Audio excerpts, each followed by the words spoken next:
Diversity for Change KC was built on the belief that we should accept everyone from every background, embrace our own heritage, and welcome the diversity around us in the world. We encourage you to view this message from your own unique perspective, shape it how you envision it, and use it to make the community a better place. How do you envision the message? Well, first off, I'd like to say thank you for having me on. Second, I feel like this message is really important because I feel like it's important that we understand these things about people's heritages, cultures, and stuff like that, because then you understand why they are the way they are. Because you might look at somebody and be like, man, why is he doing that? Why is he wearing that? Why is he not at school this day, that day? But you don't know the things that are behind it. Like maybe he's going to the mosque to pray. That's why he's not at school on Friday. Like different things like that are what you need to know to understand. And that's why it's important we spread that message. So that's how we'll accept people. Like you see the problems occurring in the world right now. And it's because people don't understand the stuff that other people, the reasons that other people are doing those things. But once we have everybody understand those things, that's when we'll be able to all connect with each other. How does the message relate to your own background, being from Libya? Well, this message relates to my background because having lived in Libya at a young age and also living there for a whole year in third grade, I saw the way other people lived and like the way their culture was, and then I come here and see a totally different culture. And so now I know how to embrace different cultures because I know why people are doing this or why people are doing that because I've seen two different cultures. A lot of other people, especially in this country, kids never seen that. A lot of kids never even leave the country. So how would they have an understanding of that? Which is why I feel like I have a big advantage. For sure. So, can you continue off that and elaborate, like, how you think being from Libya has helped shape your own beliefs? Well, for example, I look at, like, people from, like, I have, like, a friend from, like, a Hispanic friend and stuff like that, and, like, maybe his, like, mom, let's say, like, she's not fluent in English or doesn't speak English. You can see a lot of like, I feel like a lot of like Americans, I don't know, but like people that's from here will like look down upon that person and be like, oh, like what's wrong with him? Like, oh, like kind of judgmental, like how does she not speak the language and stuff like that. But being from Libya and like having a mother that like has a pretty strong accent, like does not speak English that fluently, I can see like firsthand, like it's not that easy of a transition. Like she also like speaks Arabic. Like if you were to go to Libya or something like that, I'm sure they wouldn't be able to speak that language. So I feel like people don't understand like people's cultures and where they're coming from. Like especially their like the ignorance of them expecting other people to just know, like come to this country and just know everything. When they're coming to this country for a better life, they're not trying, but we're here judging them to be just like us, instead of accepting who they are and like letting them bring their culture to help us become better. How important is it to keep an open mind to just anything in general? I think it is really important because like a lot of people have like no clue about like a lot of things, which is an issue. Especially you look at like, for example, an example is like the education system. Like the education system here, like where I go to school, at least I'm in West, at least I'm in District. Like it was just Ramadan this past month, and every single kid was like asking me, why you not eating, why you not drinking? Like they have no clue what Ramadan is, and they're 16, 17, 18-year-old kids, and they have absolutely no clue what it is. Or like I missed school last Thursday for Eid, which is like the holiday celebration after Ramadan ended, and people are like texting me, where are you at? Like they don't even know what Eid is. Like you think on December 25th kids here would not know why people are not at school? No, because it's Christmas. So I feel like we need to get we need to open our minds, and like, which really isn't like a issue of people opening their minds. It's an issue of like we're not educating people enough about these issues, so we can all better ourselves. Like I feel like everybody should have at least like a decent knowledge, some decent knowledge about other religions and cultures. Because how else are you gonna be able to understand why they're doing things? Like they'll ask me, why are you fasting? Like I feel like people should learn that. Like people should know that. Like I'm like, how am I supposed to be the one educating all these kids? Like I feel like that's something that the schools should be doing, which is like an issue that I hope us as Diversity for Change KC can make a change, hopefully in the future. How does people embracing other cultures help them understand their own background and help them grow as a person? well, it'll help them grow as a person. Because, like, one thing you see is, like, you look here, and there's a lot of people, let's say, that are racist and whatever, that are here, that are obviously Americans that have been here for, like, who knows, like 10, 15 generations. But what they don't realize is that they were also immigrants at one point. And so then they're acting like, oh, we're here and whatever. But they don't realize that they were in that exact same situation before. So I feel like we really need to embrace others' cultures and keep learning other cultures. Because then I feel like when you mix a lot of cultures together, that's when you take the best thing out of every culture. There's no way it won't be better than the culture you're currently in. So I feel like we really need to do that to become better, like as a whole society, as a country, as a world, because there's too many issues in this world today that it's just sad to see, to be honest. So to dive deeper into you personally and your family's story, could you share the story of your parents coming to America? Yeah, so pretty much my dad originally started, he grew up in Libya, both my parents did. And then my dad, he was a professional soccer player in Libya, but while also being a professional soccer player, he was in like medical school. And then when he finished, he retired pretty early, 27, 28, to come here to finish dentistry, like dentist school. And obviously he married my mom, so they both came over here not speaking English, anything like that. And my dad started studying, working, trying to support his family, working jobs that a lot of people would not be willing to work just to for us to have a better life. Because at the end of the day, why was he leaving the comfortability of his home and all that stuff, his friends, his language, everything, coming here to learn a new language? It was to be successful here to help his family back home, but also for us, me, my two sisters, my brother, for us to have a better future.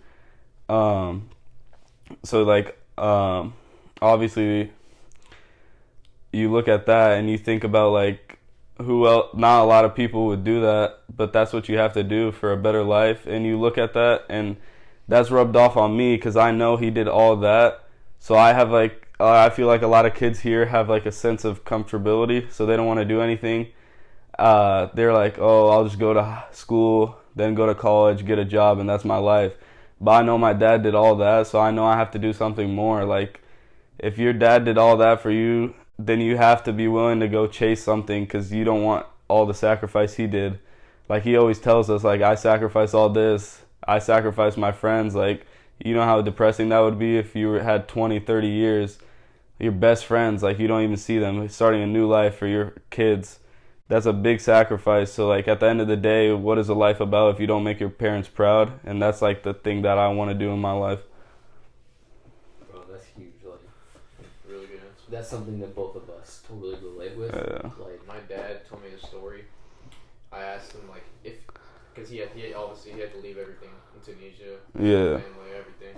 And so I asked him, interesting question. I said, if you had the chance to do it over again, to immigrate to America again, because after all the troubles and racism, he had to walk 1 mile, not 1 mile, an hour every day, because he didn't have a map or a phone or anything. So he just had to walk and look at stores to see if they were hiring, and then walk in. He walked 1 hour more every day to get to know the area. So I asked him, if you had the chance to redo it, would you? He said, I wouldn't immigrate here. Yeah. People don't realize how many struggles. Yeah, my dad always talks about once you guys are done with school, I'm going back. This is only for you guys. This only, yeah. Next year. Yeah, this is only for you guys. So you feel like you have to make it. You have to make their sacrifice worth it, because otherwise, they failed. They wasted their whole life for you to have a better life, and for you to fail them, it's just it'd be extremely disappointing. See, it's interesting talking about that because, my grandpa was forced here. He came here for him to have a better life because he would have died if he stayed there, you know what I mean? Yeah. So it's just interesting having that perspective. It's not necessarily a sacrifice that they made for me, but at the same time, that's a part of me coming from that and understanding the adversity that they had to survive it. And now it's okay, I have to repay what they did to survive. And then you look at both of those situations. I have a luxury to be able to pursue what I want. They never got that because they had to survive every day. And then you look at both of those situations and you could correlate them to embracing cultures. Like, so your grandpa was forced here, and my dad came here, like, I mean, his own free will, but obviously for a better life. And it was free will, but like also kind of like he had to come, like he had to get a better life for us. And you look at both of those situations, so I mean, one, you could say free will, and one person's coming like forcefully. We should be out here embracing their cultures and like trying to help them to be better, not like, oh my, look at this dude, he's coming to take my job, he's coming to do this. Like, this man's forced out of his country. Like, imagine you're in that situation. I bet you from generations ago, your family was in that situation, and you're out here like, oh no, he's gonna take my job. In my opinion, they just work harder. Like, that immigrant mindset, people, they will work harder than anybody else. So I feel like people having that mindset of, oh, like I'm getting my job taken, it's not working for me. Like, if you work hard, anything can happen in life, and that's something I stick by. And I feel like we should be helping whoever we can and embracing people's cultures, because at the end of the day, what's the point of being on this world if you don't living in this world if you don't make a difference? Spot on. Okay. What are some differences you've noticed in culture when you've gone back to Libya over the summer? One major difference I've noticed is like family. In Libya, like, there's such a not even family, friends, neighbors. There's like such a sense of community. Neighbor will like just come knock on your house. How are you doing? Come in for a cup of tea. Like, for example, you go inside somebody's house for food or whatever. They're like, oh no, you have to eat more, forcing you, stuff like that. When I go to a friend's house here in America, like, it's just kind of like they won't really ask you, like, you want to eat, like, here, no, you got to eat. Like, it's a sense of like when you welcome somebody into your home, like in Libya and stuff, like there's like a sense of respect, like I have to treat this person. Here I feel like that's not really a thing. Another thing is like friends. Like, I don't think people understand, like, my friends in Libya, like, even if I haven't seen them 2-3 years, those are my best friends. Like, none of my friends here will ever like match that. Like, it's not a friendship. It's like actually like you think this person is your brother, like the way they treat you, and like they will do anything for you.